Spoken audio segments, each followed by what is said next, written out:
here's the big challenge of life. You can have more than you've got because you can become more than you are. That's the challenge. And of course the other side of the coin reads, unless you change how you are, you'll always have what you got. I have found in my experience that income does not far exceed personal development. Now sometimes income takes a lucky jump, but sure enough, unless you grow out where it is, it'll usually come back where you are. Life has strange ways. If somebody hands you $1 million, best you become a millionaire quickly, so you get to keep the money. Otherwise, sure enough, it'll disappear.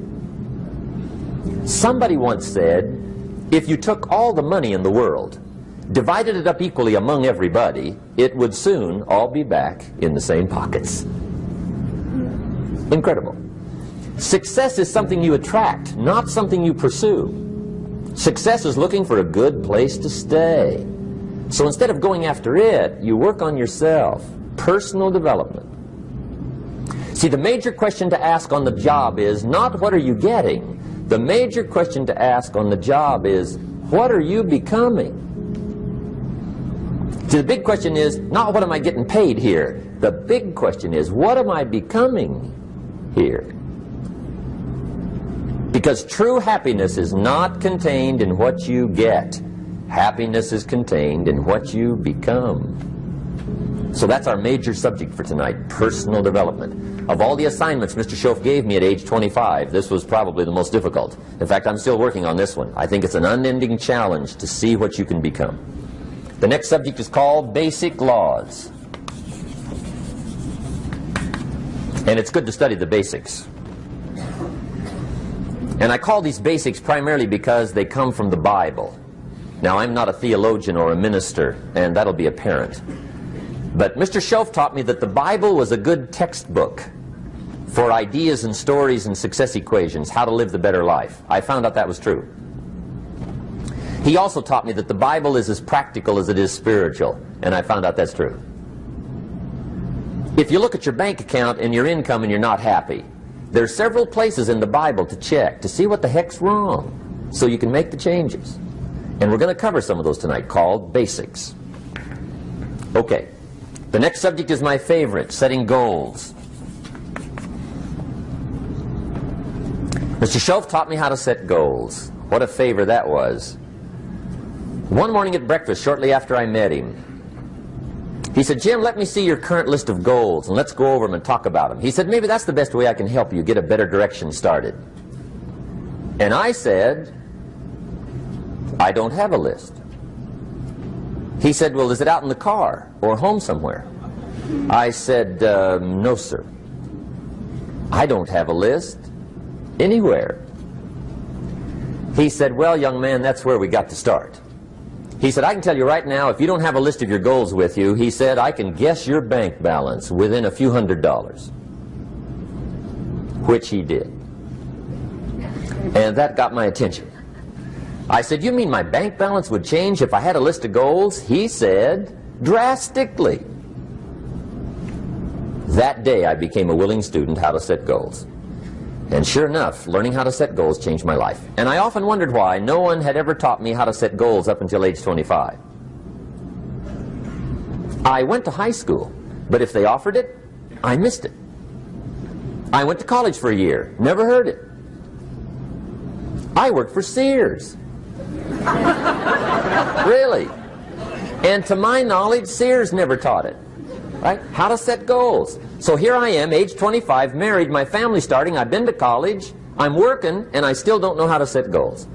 But fortunately, when I was 25, I met the man who taught me how, and it revolutionized my whole life.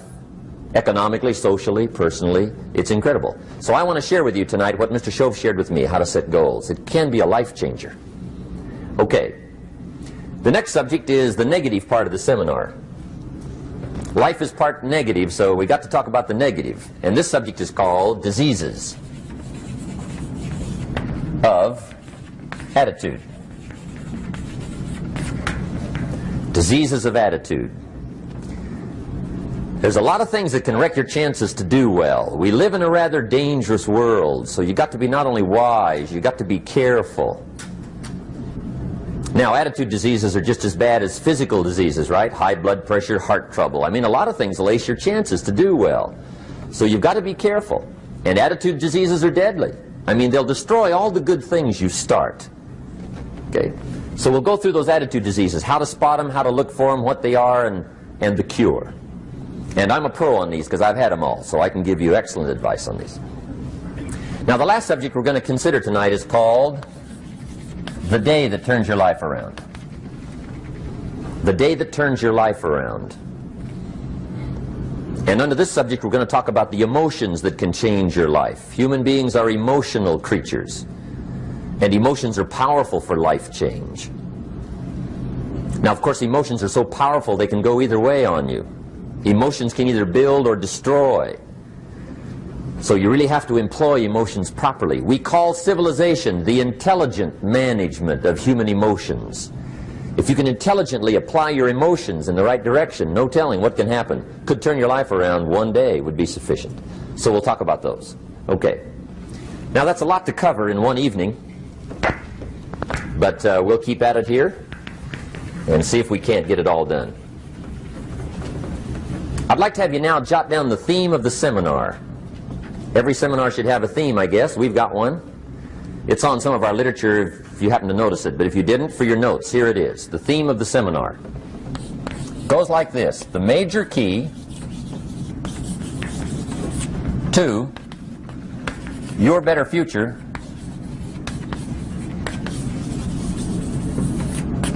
is you. That's the theme of our seminar tonight. The major key to your better future is you. And I'd like to have you underline two words just to give it some added punch. Underline the word major and the word you, so that it reads, the major key to your better future is you. Now, my first suggestion is transfer this to a card or something where you can put it up, where you can see it every day. Preferably put it up where you can see it at the beginning of the day, before you go off to put the day together. This is a good phrase just to glance at, to keep in mind as you're putting the day together. It's called the silent seminar. If you'll just let this talk to you during the day, I found it to be tremendously helpful. The major key to your better future is you. For a big share of my life now, I didn't have this one quite figured out. Among a lot of things I didn't have quite figured out. Many things used to puzzle me back in those early days. I used to wonder why two people could work for the same company, one make twice as much money. Now, see, that used to puzzle me. And maybe they were the same age, graduated from the same school, live in the same community, work for the same company, with the same products and the same services.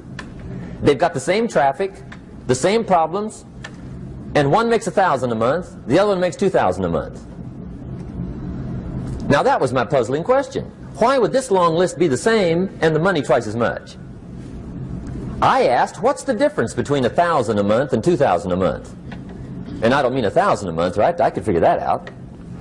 But what makes the difference? Why would one person do twice as well, 3 times as well? Speaking economically. Now, I know there's more than one way to do well. I understand that. But in this little narrow area called compensation, what's the difference? Well, back then, with my faulty thinking, I'm trying to reason it out. I thought, well, maybe time makes some of the difference, right? Some people do better because they have more time. I used to say, Harold ought to be able to do well. He's got a lot of time. If I had all of Harold's time, I could do well. Now, that's got to be dumb, right? Number one, you can't get somebody else's time. A guy says to me one time, he says, you know, if I had some extra time, I could make some extra money. I said, then forget it. There isn't any extra time. Hey, when the clock strikes 12 midnight, that about wraps it up, right? I mean, you can look around the gongs there for a little more, but it's over. You say to the guy, what are you doing? He says, I'm looking for extra time. See, they'll come and take you away, right? There isn't any more time. Now, if you can't get more time, which you can't, what could you get more of that would make a difference in economic results? And here's the key word. Make it a part of your notes. We're going to consider it tonight. The word is value. And I have a little phrase for your notes. Value makes the difference in results. Value makes the difference. You can't get more time, but you can create more value. Now here's the first lesson of economics. Everybody should learn it from the time they're old enough to understand what a dollar means. How to earn one, how to get one, how to keep one, what to do with it. First lesson of economics. We primarily get paid for value. That's lesson one. Bringing value to the marketplace, that's how you get paid. You don't get paid for the time. I know it takes time to bring value to the marketplace, but you get paid for the value, not the time. Now, since that's true, here's one of the key questions of the evening. Is it possible to become twice as valuable at the marketplace and make twice as much money in the same time? Could you become 3 times as valuable? Make 3 times as much money in the same time? Is that possible? The answer is yes, if. And it's always if, right? Life is known as the big if. Harry Truman once said, life is iffy. How true. And here's the big if we're going to consider it tonight. It's possible to do much better at the marketplace if you go to work primarily on yourself. And that's the theme of our seminar tonight. Learning to work primarily on yourself. People have asked me for the last 24 years, how do you develop an above average income? And the answer is, become an above average person. Develop an above average handshake. Some people want to be successful, they don't even work on their handshake. As easy as that would be to start on. They let it slide, they don't understand. Develop an above average smile. Develop an above average excitement. Develop an above average interest in other people. Develop an above average intensity to win. See, that'll change everything.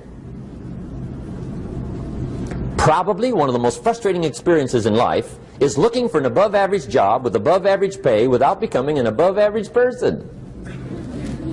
It's called frustration.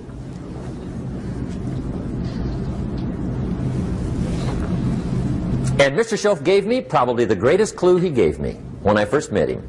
He said, Jim, if you want to be wealthy and happy the rest of your life, just learn this lesson well. He said, learn to work harder on yourself than you do on your job.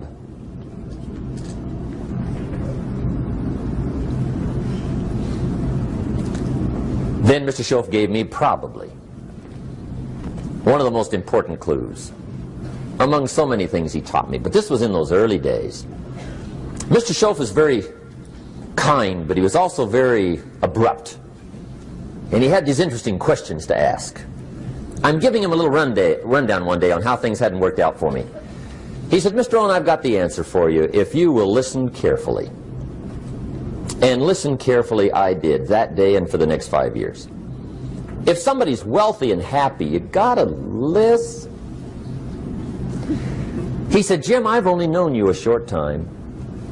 But he said, it's already my honest opinion that for things to change for you, you've got to change. That wasn't quite the answer I was looking for. But that's the answer he gave me, and I pass it along to you on this warm summer evening in Anaheim, California, 1981. For things to change for you, you've got to change. Otherwise, it isn't going to change. Before I met Mr. Shoaff, I used to say, I sure hope things will change. Right? That seemed to be my only hope. If it isn't going to change, I'm in serious trouble. And then I discovered it isn't going to change, so I'm in serious trouble.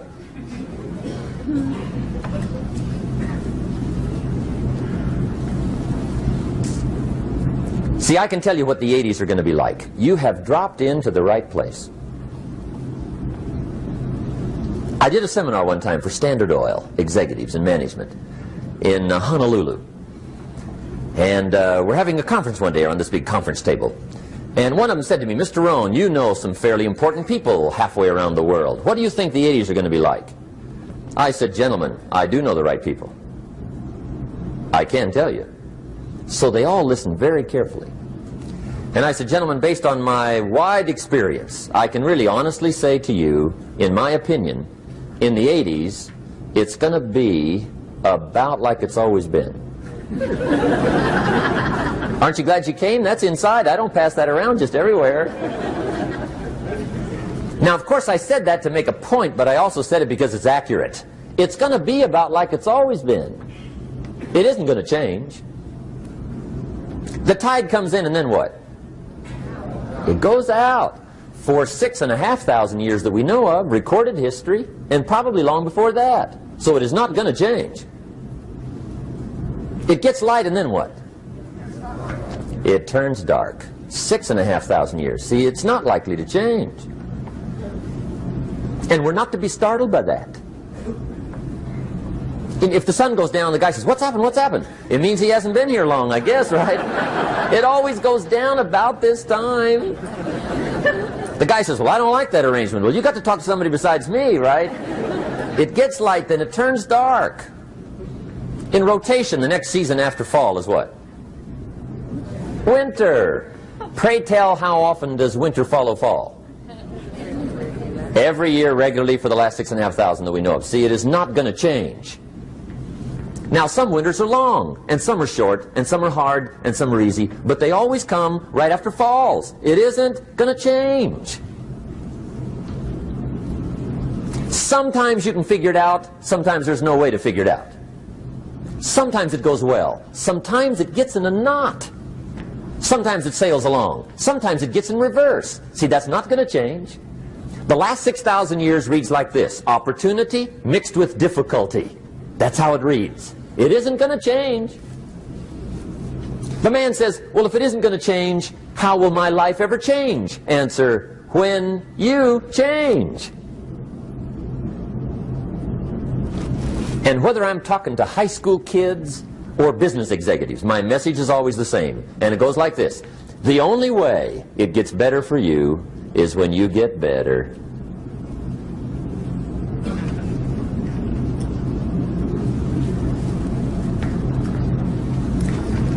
Let me give you the 4 major lessons in life to learn. Here's 4 majors. It's good to study the majors. In our weekend seminar we teach. Some people don't do well because they major in minor things. You've got to be on the lookout. At the end of every week, end of every month, you've got to check, make sure you're not spending major time on minor things. Okay, we go through that whole series. Majors and minors. Now, let me give you 2 phrases before we get to the 4 majors. This will set it up and you'll see where I'm going. 2 key phrases for your notes. Here's the first one. Life and business is like the changing seasons. That's the first phrase. Life and business is like the changing seasons. One of the best ways to describe life, it's like the seasons. Frank Sinatra sings, life is like the seasons. Now here's the second phrase. Very important. You cannot change the seasons, but you can change yourself. You can't change the seasons, but you can change yourself. And see, that's how life gets better for you, not by chance, but by change. Now, here's the 4 major lessons in life to learn. I've got my first book finished. Came out a couple of weeks ago. This is in it. The 4 major lessons in life to learn. Here they are. Number 1, learn how to handle the winters. That's lesson 1. They come right after falls with regularity. Some are long, and some are short, and some are hard, and some are easy, but they keep coming. You must learn to handle the nights. They come right after days. You must learn to handle difficulty. It comes right after opportunity. You must learn to handle recessions. They always follow progressions. For the last 6,000. See, it isn't going to change. The lesson you must learn is how to handle it. And there's all kinds of winters, right? The winter when you can't figure it out. The winter when it all goes smash. The winter when it turns belly up. The winter when it won't work, when you've run out of money and you've got a broken heart. See, those are winter times. There's all kinds. Economic winters, social winters, personal winters. When your heart is smashed in 1,000 pieces and the nights are unusually long, your prayers seem to go no higher than your head. It's wintertime. Barbra Streisand sings, "It used to be so natural to talk about forever, but used to be's don't count anymore. They just lay on the floor till we sweep them away. You don't sing me love songs, and you don't say you need me, and you don't bring me flowers anymore." A song of winter. But see, the disappointments come. Those are normal. That's part of life. But the question is, how do you handle it? How do you handle the coming winters and the disappointments and the down times? Well, you can't get rid of January by tearing it off the calendar. But here's what you can do. You can get stronger, you can get wiser, and you can get better. The winters won't change, but you can. And that's how life changes for you. See, before I understood, when it was winter, I used to wish it was summer. I didn't understand. When it was hard, I used to wish it was easy. I didn't know. And then Mr. Shoaff gave me a part of his very unique philosophy when he said, "Don't wish it was easier, wish you were better." See, that triggered my whole life change.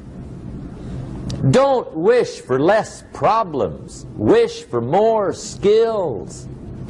Don't wish for less challenge. Wish for more wisdom. That's the key. So that's lesson 1. Learn how to handle the winters. Here's lesson 2. Learn how to take advantage of the spring. That's the second one. Spring is called opportunity. And spring follows winter. What a great place for it. If you were going to put it somewhere, that'd be the place to put it, right after winter. And pray tell, how often does spring follow winter? Every year with regularity, 6,000. You can almost count on it. See, opportunity always comes. Days follow nights. Isn't that terrific? Opportunity follows difficulty. But here's what you must learn to do. Underline these 2 words in that key phrase. Take advantage. Underline those 2. You must learn to take advantage of the spring. See, just because spring rolls around is no sign you're going to look good come fall. You got to do something with it. In fact, you have to get good at one of 2 things in life. Planting in the spring or begging in the fall. Or get somebody to do it for you. See, those are about the only alternatives. Now here's what else you must do. Take advantage of the springs quickly, because there's only a few. Just a handful of springs have been handed to each of us. They don't come forever. Life is fairly brief. So you got to read every book you can get your hands on what to do with your springs while they're here. And take advantage, they soon run out. The Beatles wrote, "Life is so short." And for John Lennon, it was extra short. But life is brief. Elton John sings, "She lived her life like a candle in the wind." It's brief. So whatever you're going to do with your life, you got to get at it. Don't just let the springs pass. Here's the third major lesson in life to learn. Learn how to protect your crops all summer. You got to take care of what you start. Sure enough, as soon as you've planted your garden in the spring, the busy bugs and the noxious weeds are out to take it. And here's the next bit of truth. They will take it unless you prevent it. And that's the third major skill to learn. You've got to learn to prevent the intruder from taking all the good you start. It's one of the challenges. Here's two key phrases under number 3. First one, all good will be attacked on this planet. Maybe not the next one we get to, but on this one, all good will be attacked. Every garden will be invaded. Not to think so is naive. And here's the second phrase. All values must be defended. Political values, social values, community values, family values, marriage values, friendship values, business values. Every garden must be tended all summer. Third major lesson. Now here's number 4. Fourth major lesson in life to learn. Learn how to reap in the fall without complaint.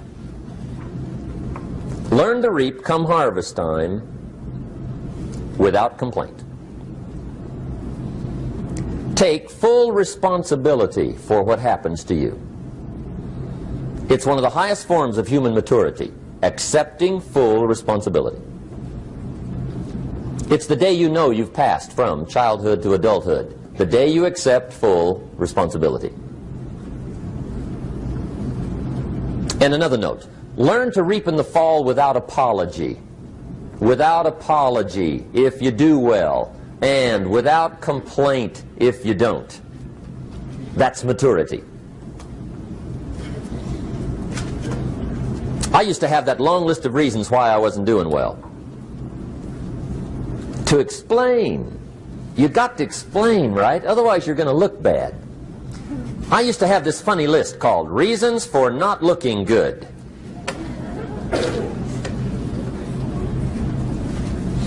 I used to blame the government. I mean, you can believe that or not. It was at the top of my list. I had a lecture second to none. The government. That was on my list.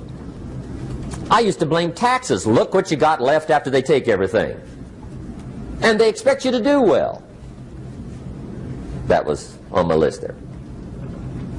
Prices, that one's easy, right? You walk into the supermarket with $20, come out with a little half bag.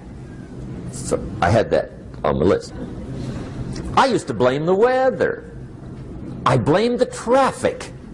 I used to blame my car. I blamed the manufacturers. I used to blame the company. I blamed company policy. I used to blame the training program. I blame my negative relatives. They were always putting me down. I blame my cynical neighbors. They're just selfish, looking out for themselves. Won't loan you money? They were on my list.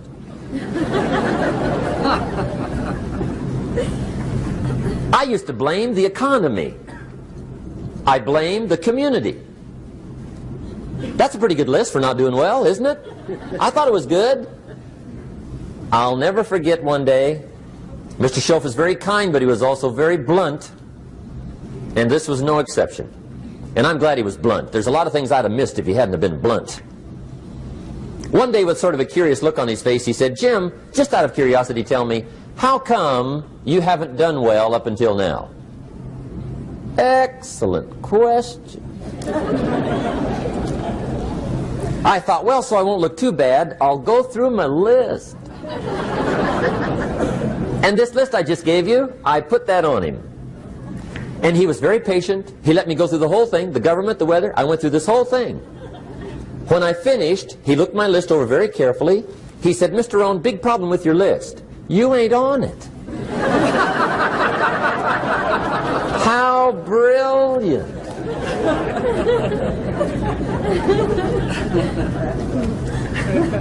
When I went to work for him a few months later, I learned very quickly to tear up my list, reasons for not doing well, and I threw it away.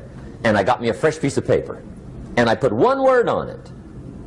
Me. There's a Black Heritage spiritual that says, "It's not my mother nor my father, nor my brother nor my sister, but it's me, oh Lord, standing in the need of prayer." See, I used to blame everything outside. And then let me give you a little philosophy that helped turn my life around. For your notes, here it is. It's not what happens that determines the quality or the quantity of your life. It's not what happens. And the reason is because what happens to about everybody. No different. The sun went down on all of us last night. A common event, a happening.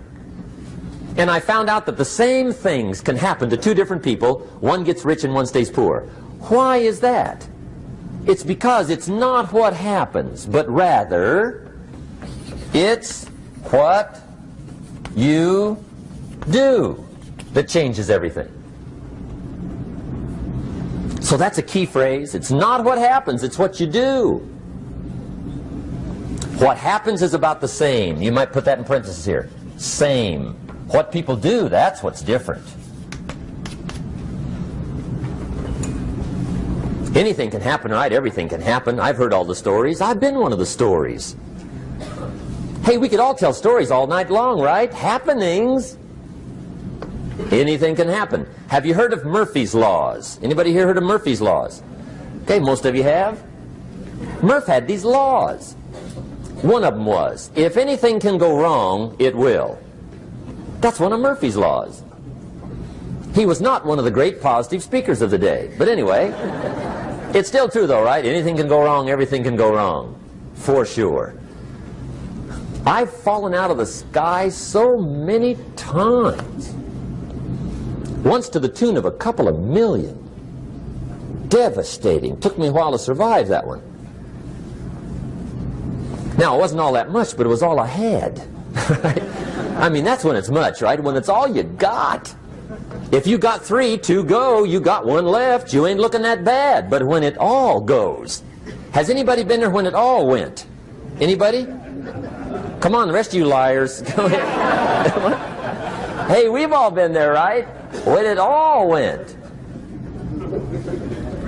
Of course, it used to be a long time ago, right? When you ran out of money, got to 0, you were all through. Heck, now you can whistle right on by 0, right? I mean, they will bury you. That's what they will do.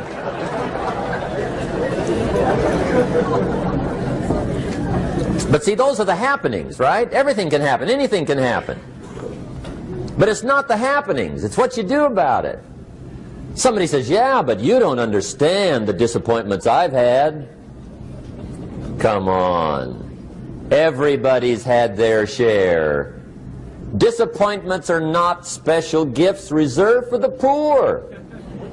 Everybody has them. The difference is what you do about them. It's not the weather. I used to blame the weather, and I discovered it rains on the rich.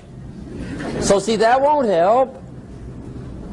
2 men wake up one morning, there's a rainstorm on. One of them looks out his window, sees the rainstorm, and he says, wow, what a storm. With weather like this, they can't expect you to go out and make sales. He stays home. Same morning, the other guy looks out his window, sees the same storm, says, wow, what a storm. But he says, you know what, with weather like this, what a great day to go out and make sales. Most everybody will probably be home. Especially the salesman.